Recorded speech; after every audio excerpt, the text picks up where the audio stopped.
The following is a presentation of TFNN. The Trader's Edge with Steve Rhodes.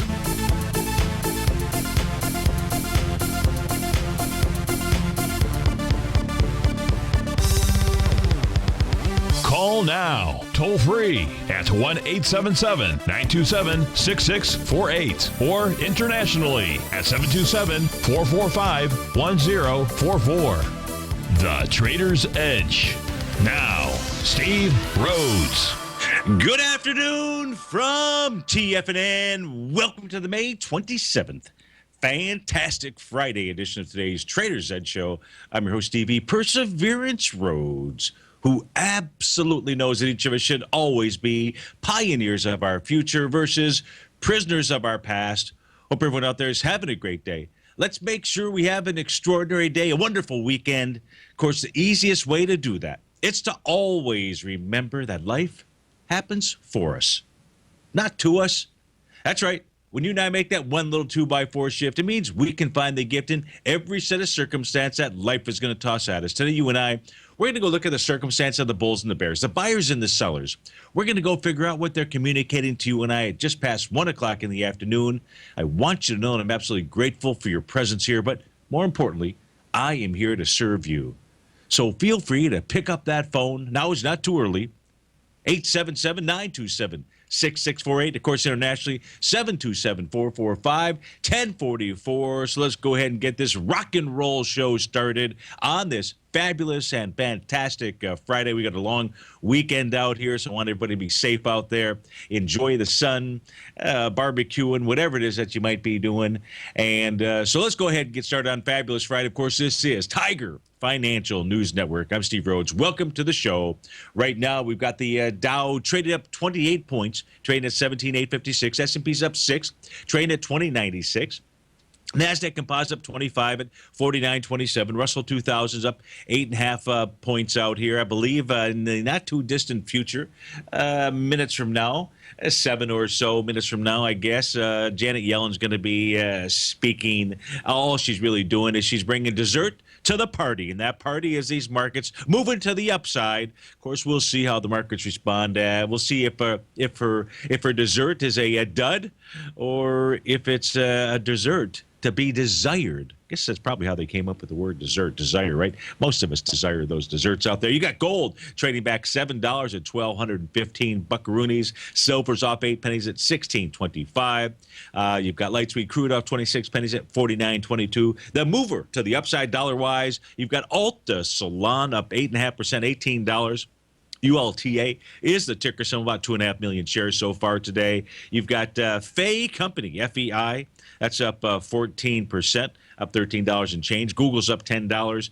Taro Pharmaceuticals, not to be confused with Taro chips out there. Of course, Taro chips.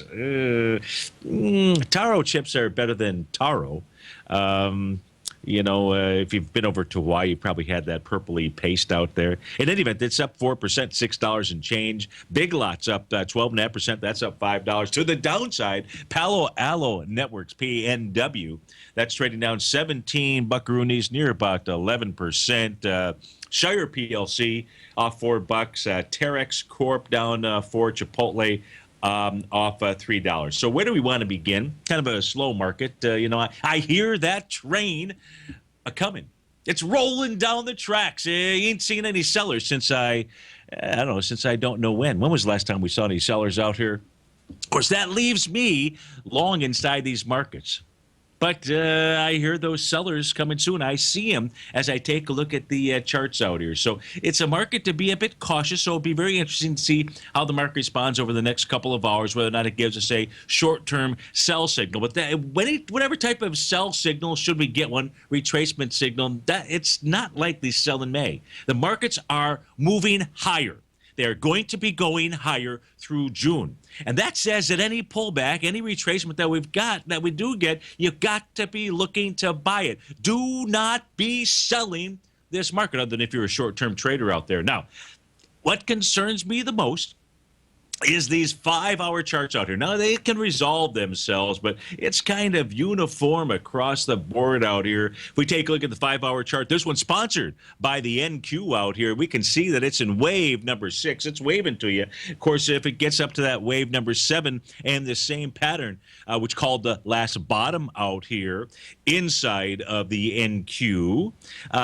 So this makes stand to reason that the next top, although this be at a shorter term top, would be formed with the same type of pattern. But we don't have any sellers yet that have shown up on this chart, since I don't know when. Well, that when would be right out here on May 22nd is what it looks like. And they were just there for just a smidgen of time. But we have to be careful. We've got to be careful out here. You know, I'm waiting for the signal. I see it coming, but I'm willing to ride this one out for a while. If I take a look at the ES Mini, same thing. We've got price moving higher, doing it with less relative strength out there. Again, this can be resolved real quickly, or it can be resolved Tuesday.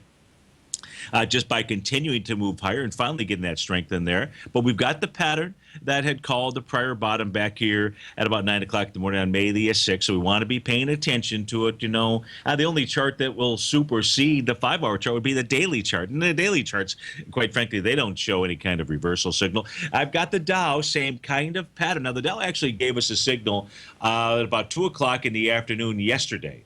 Got a nice key reversal session during as I was going off of the air out here. But still, sellers have not been able to get it below Stevie's red line. That red line right now measured at 17,820 inside of the Dow. That's an important red line. You know, whoever talks about red lines who doesn't follow them, we would follow that red line out there. And if we just go ahead and top it off with some marshmallows, maybe a cherry. Do you like cherries on your sundae? I've never been a cherry fan, and I'm not really that much of a sundae fan. I like sundaes, but I don't like sundae ice cream out there. But that's neither here nor there. We can see the Russell 2000 also waving to you in wave number 6 as it moves higher, but it's moving higher with less relative strength out there. So it just says we have to be cautionary. Now, you might say, Steve-O, come on, you're talking about the pattern that formed the last bottom that you and your clients bought out here, and now you've got something coming to the upside, and it's sell in May, and you want me to believe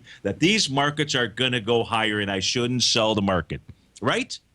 Then you heard me correctly. That is absolutely what I am saying. Why am I saying? Why would I be saying that out here? Well, because I believe because the markets have spoken. It's not really me that is suggesting that you do that. It's really the market. So I think I was putting together a slide here. Here we go. I was going to say, where the Sam heck did I put that? And I see it's right here. And what we're going to look at is the semiconductor, and I'll put the semiconductor index as well as the S&P 500. Now, if you take a look at the semiconductor index, strong like bull out here. Now, when we say strong like bull, it's up and over its swing point from April the 14th out here. Now, in the case of the S&P 500, the swing point that it's dealing with is April 21st. Nonetheless, it's over the semiconductor index, over its swing point highs. It's dealing right now. Really, the only thing that it had to that really needed to clear out here was these highs from December 3rd, and it's above that level being 692.60. Now, how often do you think the market has croaked and formed a significant high with the stocks making higher highs out there? How often? This is Steve Rhodes with TFNN. We'll be right back.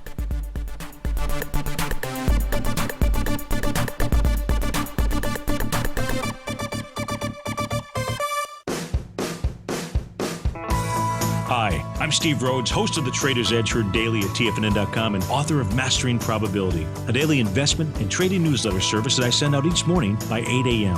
My morning newsletter service covers exactly what the markets have been doing since last night's close, providing you with an edge on your trading day ahead. You get actionable trading ideas, including the exact entry, stop, and profit targets. Plus, I'll teach you the patterns and hidden market correlations that will make you a better trader.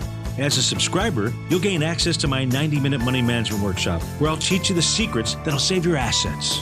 The bottom line, I've got your back, including a 30-day money-back guarantee. See for yourself the type of analysis I provide each trading day by signing up for Mastering Probability today. With nothing to lose, this is an offer you should not pass on. Mastering Probability can be found under Trading Newsletters on the front page of TFNN.com.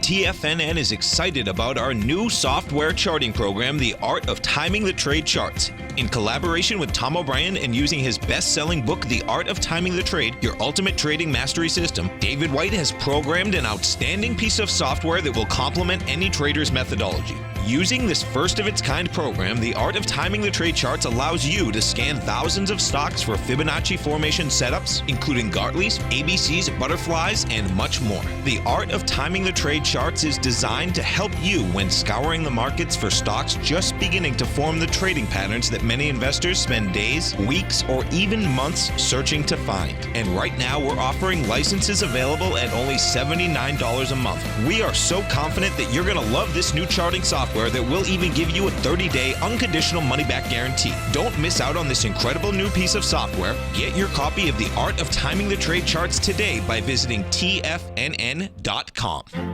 The Path of Least Resistance is David White's daily trading newsletter, and if you're looking for active trading ideas, then now's a perfect time for a 30-day free trial to this powerful daily trading advisory service. David uses his years of trading experience to offer his subscribers his trading ideas each morning in his Path of Least Resistance newsletter. Using a combination of equity trades along with options, David keeps his subscribers up to date with all pertinent market information with intraday afternoon updates when warranted. Don't miss out on this great chance to get a 30-day free trial to David's daily newsletter, The Path of Least Resistance, with no obligation to pay anything. David has been delivering solid recommendations for his subscribers recently, and if you'd like to see the type of newsletter he delivers every morning, then visit the front page of TFNN and you'll find the Path of Least Resistance under Trading Newsletters. For all the details and to start your 30-day free trial today, log on to TFNN.com now. Steve takes your phone calls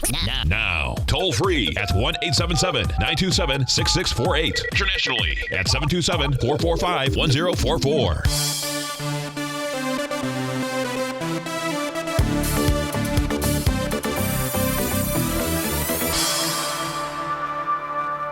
Dow's up 23, S&P is up 6. So we were taking a look at the relationship between the SOX index, which has taken out its previous highs out here, very likely formed some type of A to B equals CD to the upside.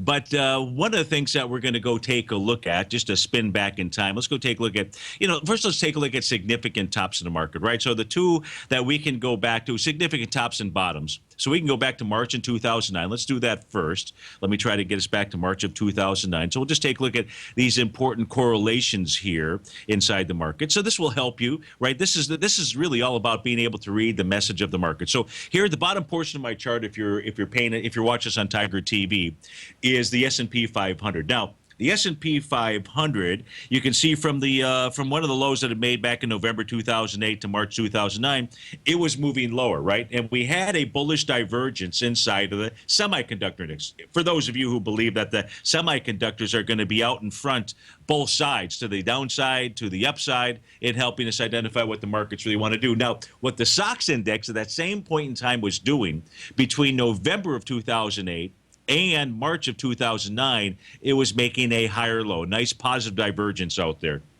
Another, hey, the red line and the black line on my chart, they are very important, but we're not going to focus on those at the moment. But I will say when price is above the red line, you don't want to be short. Now, that's assuming that you don't have some other advanced warning signal, like price relative strength divergence, like a seventh wave, something along those lines, because it's a little bit of a lagging indicator. Now, that's in March of 2009. Let's go back to 2007 when the top was being made. Now, here what we can see inside of the high that came in inside the semiconductor index in 2007, July 17th, 2007. Now, the S&P made a initial high July 17th of 2007. What did it go on to do? It went on to make a slightly higher high. But what was the semiconductor? Whoops, I didn't mean to hit that button. Of course, that showed up on a different screen, thank goodness. But what was the semiconductor index doing? it was making lower highs out there, right? A bearish divergence. That is, if you believe that the semiconductor index is important for you and I to understand and look at with regard to what it's doing out there. I say to you it is, and why I say these markets, intermediate and long term right now, are in a bullish type mode until we get some other signal out there. Now, we can go back to it. What the bottom was, where there was a bottom in 2002, if I'm not mistaken out here. So if we take a look at 2002, it was 2002, right? Yeah, 2002. So if we take a look at the bottom that was formed in 2002 inside of the S&P 500, you're basically going to see like a triple-ish, a triple Lindy out here, otherwise known as a triple bottom.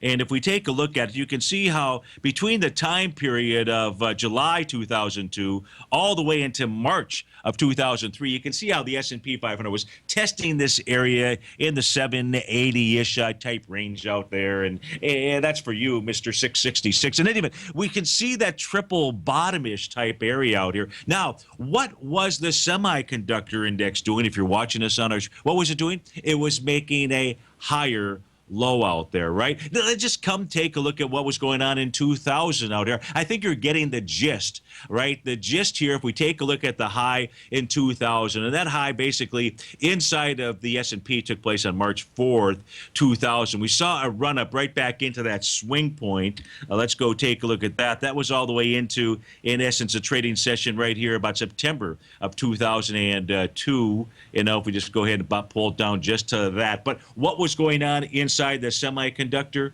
index at that time? Just simply making what? Lower highs out here.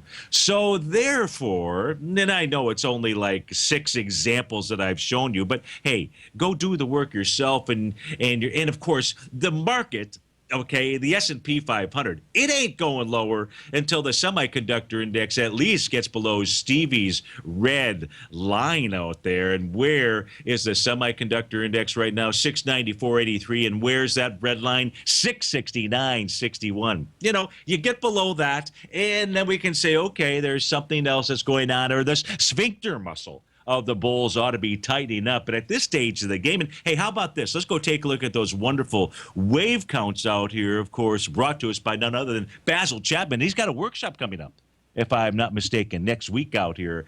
So that's something that you want to go ahead and sign up for. And what we know about the semiconductor index, what I love about the Chapman wave out here is I like to sing in the key of G. Stevie Wonder, he sings in the key of G. I don't even know if he sings in the key of G. I couldn't tell you what key it is. But what we like to look at is that 7th inning stretch out there. Some of you are going to go see baseball games this weekend. That's a beautiful thing. Even have a hot dog and a beer and some peanuts and maybe even some cotton candy. But if we take a look at that trading session of April 14th, that was a 7th wave, the upside. You know, when you take out those 7th waves, you know what the message is? Strong like bull, strong move underway out here. And if we take a look at where we're at right now, I believe only in wave number 3 to the upside. So you've got the semiconductors making higher highs out here. Its message is the market ain't going to croak, not until the semiconductors start to fail. And I don't see the failing anytime soon out here. Of course, we see this nice little, and it happened today.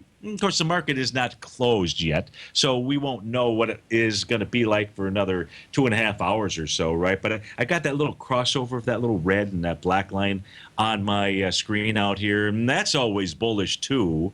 It's also bearish when it moves to the downside. You can see how well that works, whether you're looking at the semiconductor index or the S&P 500. So you've got that in place out here, folks, and is sell in May means basically sell in July. We'll come back and we'll take a look at it maybe the middle of June out here. That doesn't mean there aren't going to be retracements. Oh, there are. And I think we're nearing that point in time. It could easily be Tuesday out there. It could even be this afternoon for all I know, while nobody's paying attention. But you and I, we're paying attention. That is for sure. And so I'm here to tell you, as bullish as these charts are, and they are bullish out here, there's going to be a retracement. And what you should be looking for is you should be looking to buy that next retracement and take a ride on the reading of the stock market and go ahead and play that move to the upside. We are likely going to go take out the highs. We're going to go test the highs. We're probably going to go test the highs of May of last year. And if we take out those highs, that brings upon a whole nother dynamic of the markets moving higher. And it brings back that lovely tune of 23 to 2450 as the target inside the S&P 500, because what you and I know is the following. Well, I've got to go ahead. We know that if I switch over to the proper space out here, what you and I know with regard to the S&P 500. Come on, where are you? Oh, here we go. Inside the S&P 500, this thing broke a 16-year consolidation. And that consolidation, 800 points, by the way, says the S&P still wants to get to 2350. So, oh, yes. The market couldn't bust it down. It had plenty of opportunity to do that. Tried to do that in February. Couldn't do it. All it did was come back down to the rising price channel, the rising trend line. You take out the highs. 2350 would be the magic number. Maybe it's even 24. This is Steve Rhodes, TFNN. Dow's up 26. We'll be right back.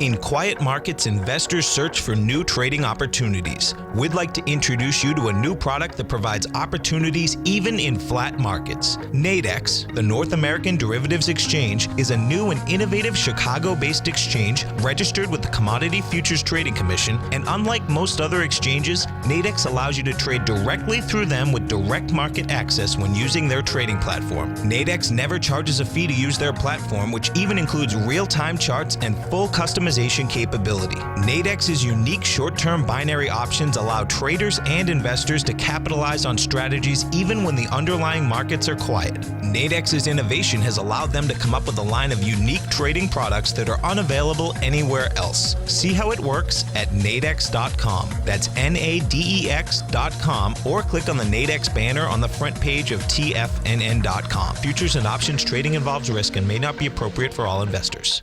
Many of our new listeners have heard about the Tiger's Den, but wondered, what exactly is it? The Tiger's Den is a lively community where professional traders and investors can meet, exchange ideas and information in a comfortable, moderated atmosphere. Hear all of your favorite TFNN shows, plus see all the charts as they happen live during those shows, and have access to all those charts. You can test drive the Tiger's Den absolutely free for 30 days. It will greatly enrich your knowledge of these markets. Details on the Tiger's Den are on the front page of TFNN.com. Platinum, grains, crude oil, gold, copper, cattle, hogs, gasoline, natural gas, coffee, cotton, cocoa, and sugar. These are just some of the commodities mentioned in the most recent issue of Andy Hecht's Techno-Mental Commodity Report. Andy publishes his weekly newsletter every Thursday morning, where he breaks down the commodity market and provides his subscribers with specific trading recommendations based on his trading methodology. By signing up for a free trial to the Techno-Mental Commodity Report, you'll get a full 30 days to try out this powerful newsletter service and see for yourself the types of trades Andy has recommended for his subscribers. When you sign up for a 30-day free trial, you're under no obligation to pay anything. And should you decide to continue, you will lock in the low rate of only $79 a month. Sign up right now for the Techno-Mental Commodity Report and make sure you're ready to catch the next big trade in commodities. For more information and to get started today, visit the front page of TFNN.com. Tiger TV is an exciting way to experience TFNN programming. See high-definition video giving you crystal clear charts, as well as seeing some of the faces of TFNN's highly acclaimed financial experts with crisp, full-fidelity sound. Catch Tom O'Brien, John Logan, Steve Rhodes, Basil Chapman, Larry Pesavento, Think or Swim, David White, Andy Hecht, and Daryl Martin in crystal clear, high-definition audio and video. Tiger TV, exclusively at TFNN.com. This segment is brought to you by Think or Swim. For more information, just click the Think or Swim banner on the front page of TFNN.com.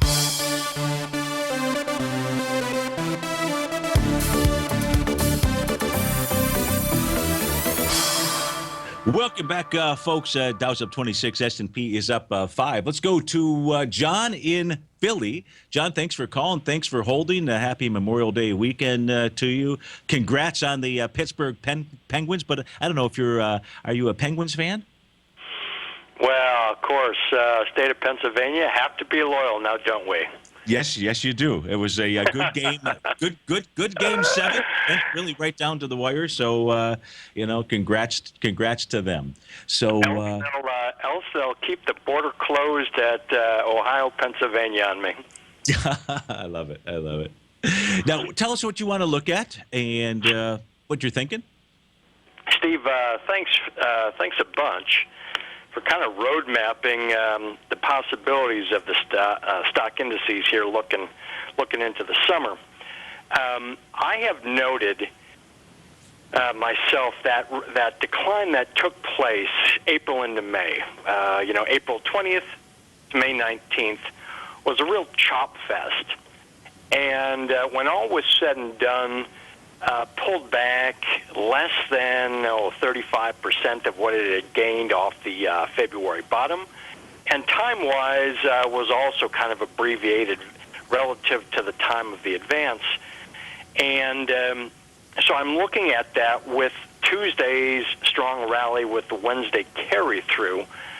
I'm thinking of the scenario you're laying out as being very active, especially if we can get over the 2111 S&P 500 cash swing high.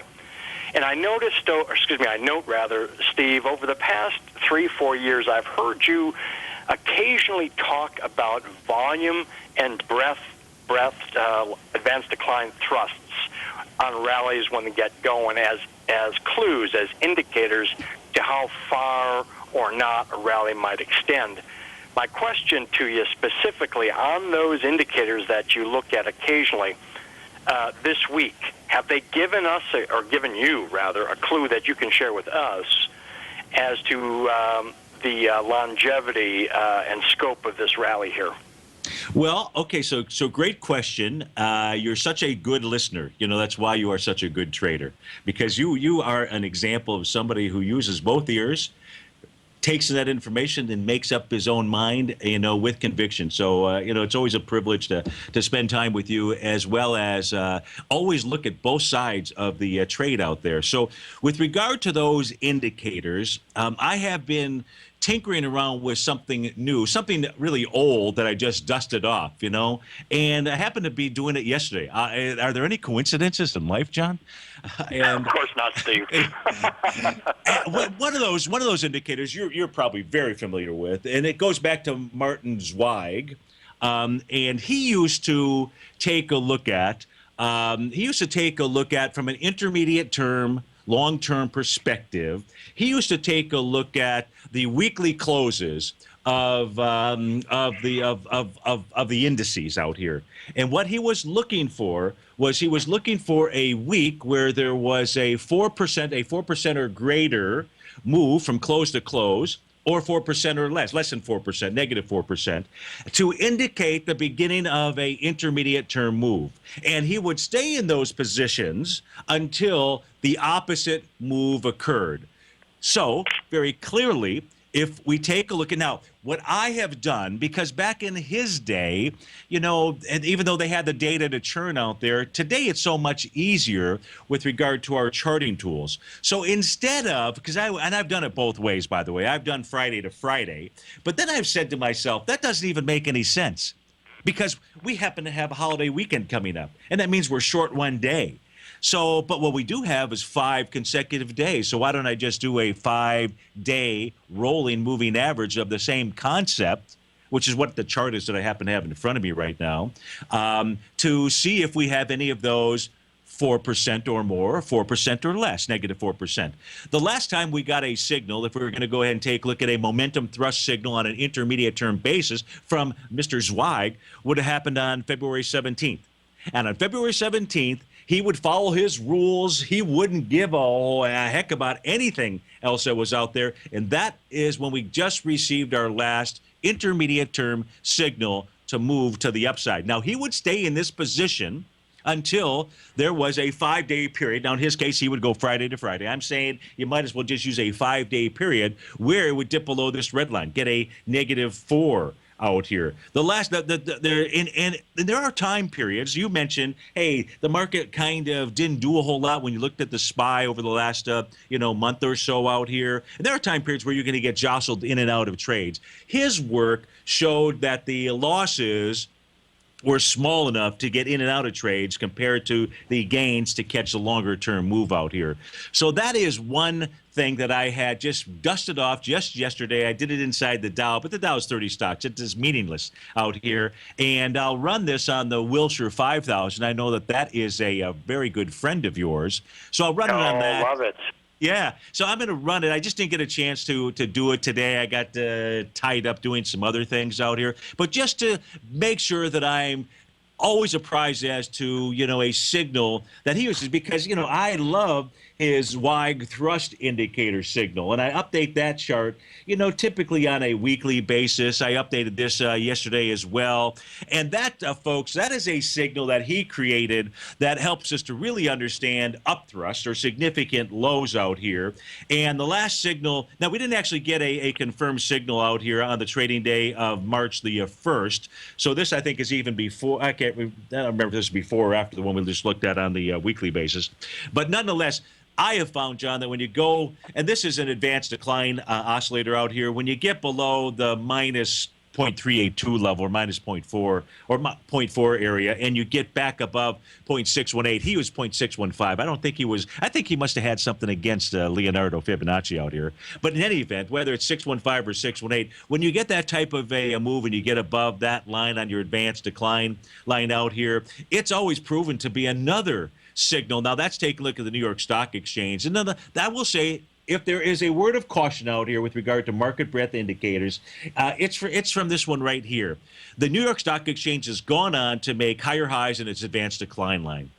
What I like to see is I like to see the volume indicator do the same. The volume indicator on my screen, John, is at the bottom, and it has not taken up the highs from April 28th out there. That doesn't now the New York Stock Exchange has not taken out its highs as well from April 29th. So all of this doesn't mean a heck of a lot of beans until we see some type of divergence. But I am acutely aware that the AD line has made a higher high, but the AD line for volume has not. So that's where I'm sort of at on my indicators. I know that was long-winded. I hope that helps you, but why don't you hang on through the break, and you can share your thoughts as well as what you're looking at. Hey, Steve, thanks much. I'll hold. Okay, so we're going to be going to break here in about 15 seconds or so, folks. And right now, we got the Dow's up 15, the S&P is up 5. Of course, we would love to hear from you as well. We haven't talked about gold, which is trading down $10 out here. And I think that is going to be nearing a short-term bottom as well. But we'll take things one day at a time. Steve Rhodes with TFNN will go back to John in Philly and get his very important thoughts on the markets. We'll be right back.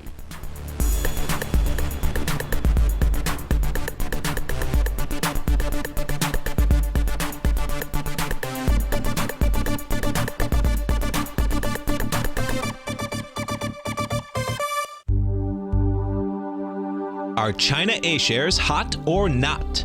If you trade China A shares, now may be time to take a closer look. Trade CHAU or CHAD, Directions Daily CSI 300 China A Share Bull and Bear ETFs. China A shares in either direction. Visit directioninvestments.com today. An investor should consider the investment objectives, risks, charges, and expenses of the Direction shares carefully before investing. The prospectus and summary prospectus contain this and other information about Direction shares. To obtain a prospectus or summary prospectus, please contact Direction shares at 866-476-7523. The prospectus or summary prospectus should be read carefully before investing. An investment in the funds is subject to risk, including the possible loss of principal. The funds are designed to be utilized only by sophisticated investors such as traders and active investors. Distributor Foreside Fund Services, LLC.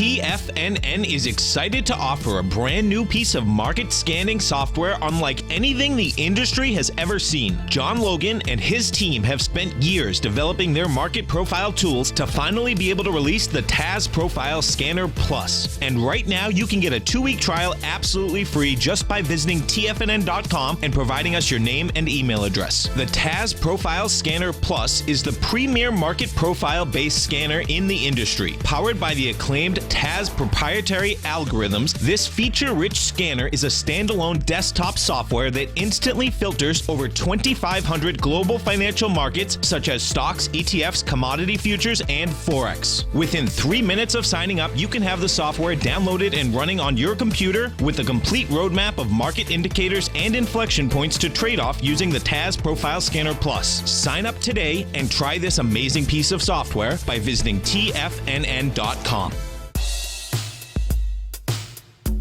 Tom O'Brien's weekly gold letter, The Gold Report, gives complete and concise coverage of the entire gold market. Inside, you'll get Tom's commentary on gold, the dollar, the rand, the bond, the XAU, the HUI, and detailed coverage of nearly 25 mining stocks. He'll give you the entry price, price target, and stop price of each stock trade. The Gold Report is a long-term newsletter where the focus is on building real wealth through the management of a successful portfolio of gold stocks. With a lifetime of knowledge and almost 12 years of writing his informative weekly newsletter, The Gold Report, Tom O'Brien can provide you with the important market information to help you make better trades in the gold market. Don't let the next bull run in gold pass you by. To get a month-long free trial to The Gold Report, an $85 value, visit the front page of TFNN.com today. This segment is brought to you by TFNN. Test drive all the newsletters for free at TFNN.com.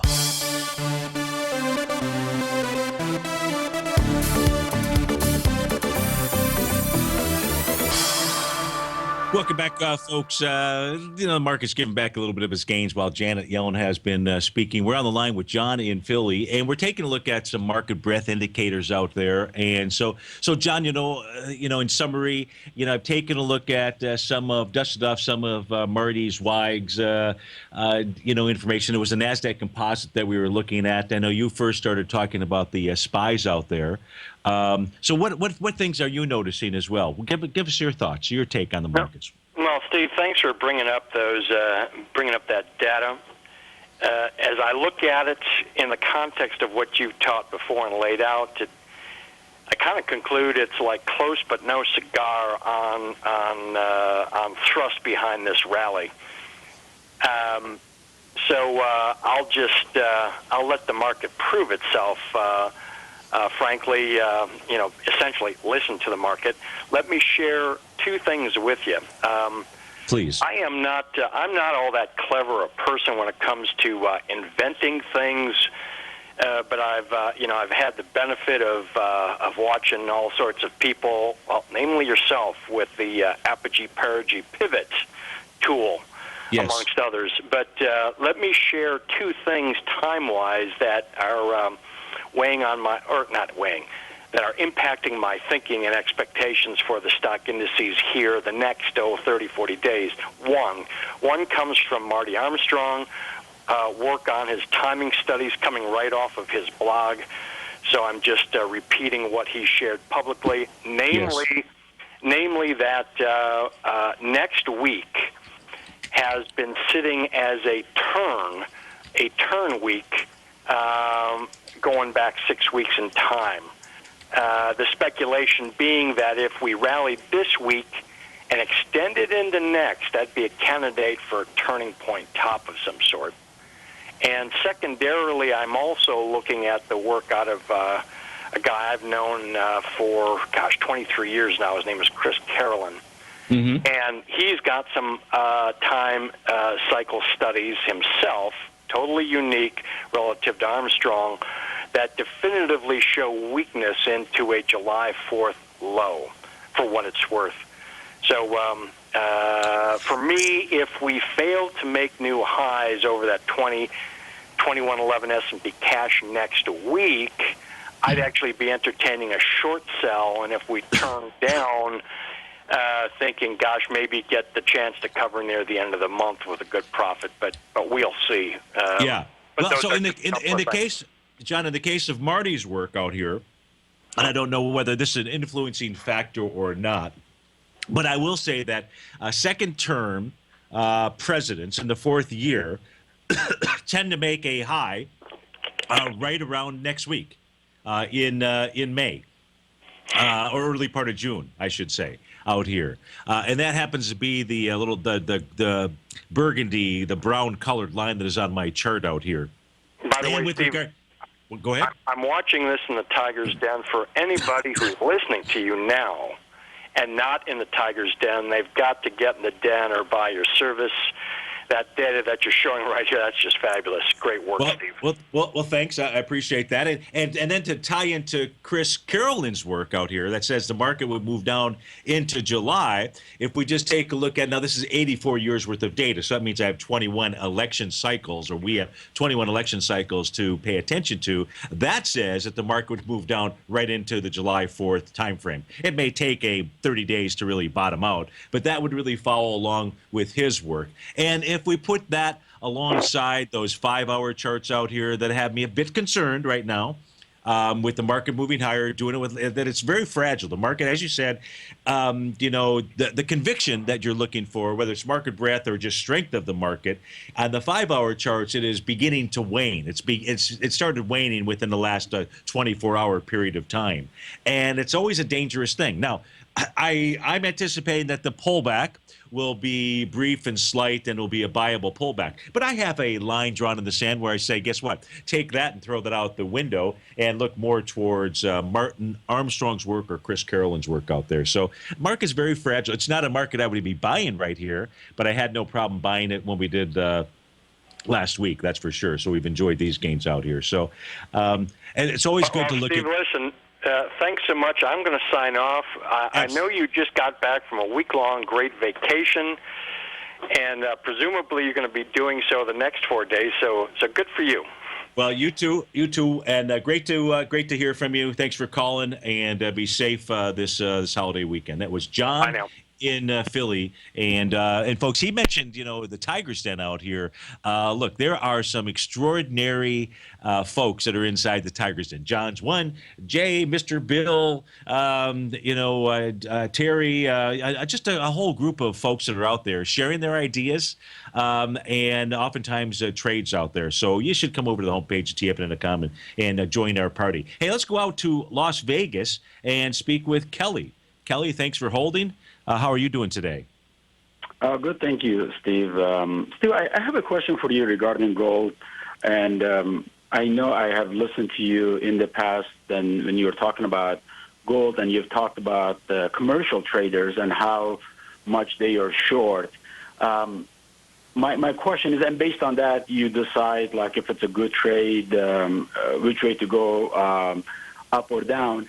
My question to you is, like, during the time, like between 2006 and 2011, when gold went from 500 to around 1900, do you have access to see how were the commercial traders situated then? I mean, were they always highly short, and gold continued to go up, or were they smart enough that they were not short that much? So that is a great question, Kelly, and thank you for asking. And the answer to your question, do I have data that goes back to 2006? I will tell you there are no coincidences. I have data that goes back to 2006. No earlier than 2000. No earlier than 2006, because the CFTC didn't start publishing that data until 2006.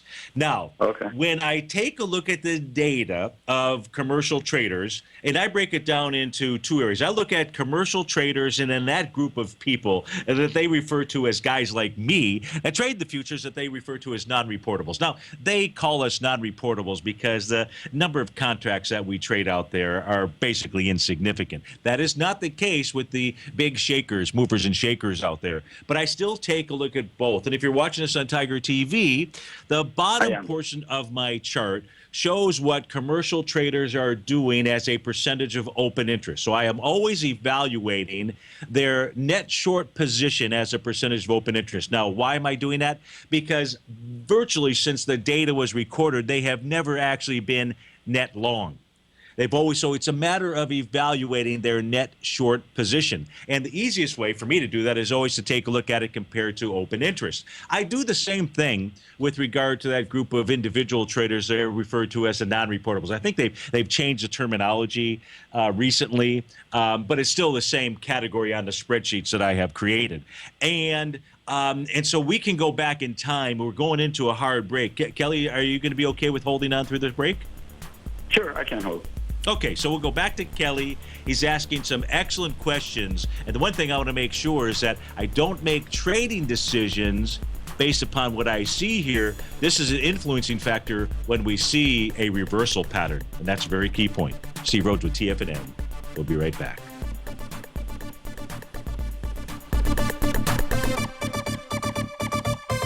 Today, it's hard to tell if the economy is coming or going. Regardless, I want my money going in the direction I choose. If that's your stance as well, then you want to know how Everbank can help keep your money thriving just the way you want. Is growing your money a priority? Everbank is committed to a yield pledge promise to pay high yields on your checking, money market, and CD balances. Looking to diversify? Everbank ingeniously developed accessible ways to spread your money around the world into foreign currencies and even non-FDIC insured metals. And when it comes to your wealth, they bring a highly experienced and global perspective to help you manage it. Everbank's financial philosophy flies in the face of the status quo. They believe your money's performance should not be determined by today's economic circumstances, but by the drive to rise above them and create opportunities that favor your objectives. If that excites you, like it does me, call 1-855-750-4051 to find out what they can do for you. That's 1-855-750-4051. Call them today. Everbank is a member FDIC and equal housing lender.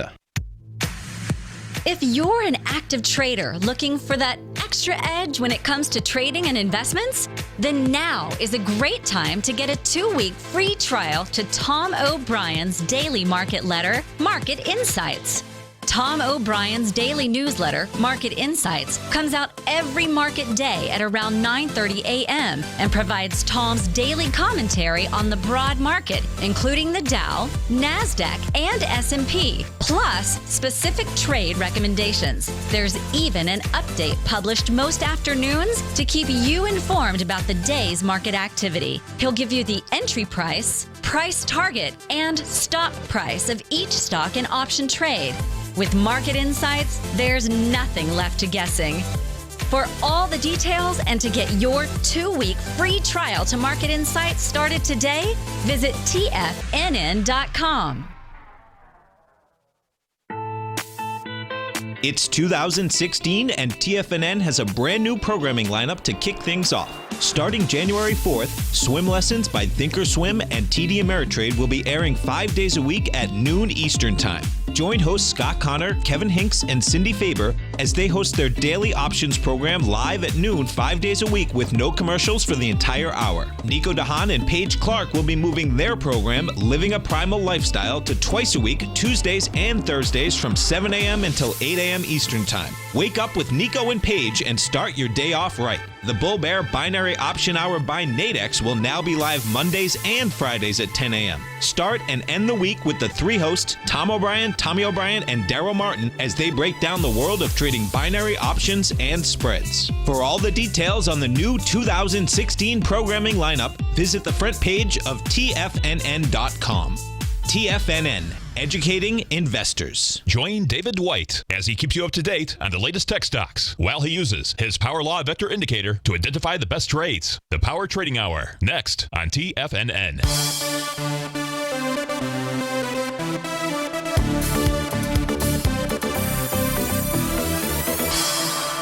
Welcome Welcome back, folks. We're in the last segment here. We're on the line with Kelly in Las Vegas. We're taking a look at gold. He has asked the question about take a look at what commercial traders are doing, whether or not I've got the data to go back to 2006 to understand if they're smart in being able to sell the rallies and buy the dips out here.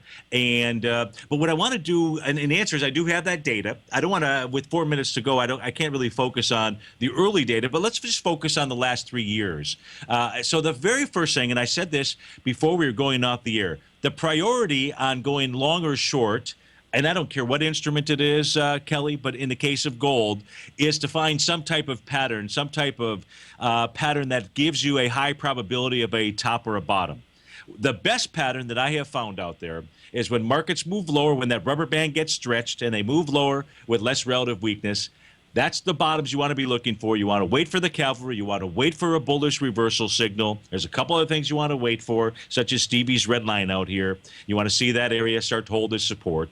Likewise, when the market is moving higher, as it was on May 2nd, and it was moving higher with less relative strength out there, the bears actually showed up on the day of May the 9th. And at that same time, price dropped below my little red line out here. We can see that it acted as resistance for 2, 4, 6 sessions before gold truly went ahead and gave it up. That was the sign of a top. Now, to the extent and how far, so that was the sign. What I'd like to know is what are commercial traders doing? And what I knew, what you know, that commercial traders are doing is they have gotten in the last 3 years to their highest net short position of open interest out there. These guys are early to the show because they take large positions, but they're never wrong. They're just only early out here. And they have been the ones that have been selling all of these rallies that we have seen for a couple of months out here. That's my interpretation. That's my interpretation of the data, because that's what really shows up inside of the data out here. So there's big behemoth. That doesn't mean that we won't see bounces in gold or anything, but the priority was the pattern. Secondarily, for me, was, kind of like if you're going to go out in a boat on the ocean, you like to know what the weather forecast is like. And this was really the weather forecast out here. Now, what questions, because you've got 2 minutes, what questions have I posed for you in what I've shared with you so far? Well, I understand perfectly what you're talking about. What I was trying to find out is when we have a long-term bullishness in gold, when we saw from 500 to 900 in those 5 years, did those guys, how did they position themselves during that time? So just in case, we have let's say by the end of this year, gold will be much higher, even though there could be pullbacks. How did they position themselves during those 5 years? Sure. Okay. So I will tell you, when the bottom was formed, you say 500. You would take us back into 2006. And if I took us back they got to their lowest net short position in 2006 on October, the week that ended October 28, 2006. And when they were positioned there, that was a very low net short position. That was the beginning of it. They got back to a very low net short position in January, the week of January 14th, 2007. They got back to an even lower net short position on June 29, 2007, when gold was at $656. And then they started moving to net short type positions up here when you got that key reversal week, March 24th. They had been positioning themselves. They had been getting out of those if you will, those longish type positions, or they started to get more net short out here until there was another bottom that was put in back in November of 2008. Their pattern repeats over and over again. It is a great question. And I can say that the data that comes from the CFTC COT, it's reliable, it's helpful, but you want to understand the other patterns out there. Kelly, I hope that helps you, but feel free to call back next week on Tuesday. Have a great holiday. Thank you very much. Folks, you too as well. Stay tuned, our man. The Polar Bear is up next. Have a great holiday. We'll see you on Terrific Tuesday. Take care, folks.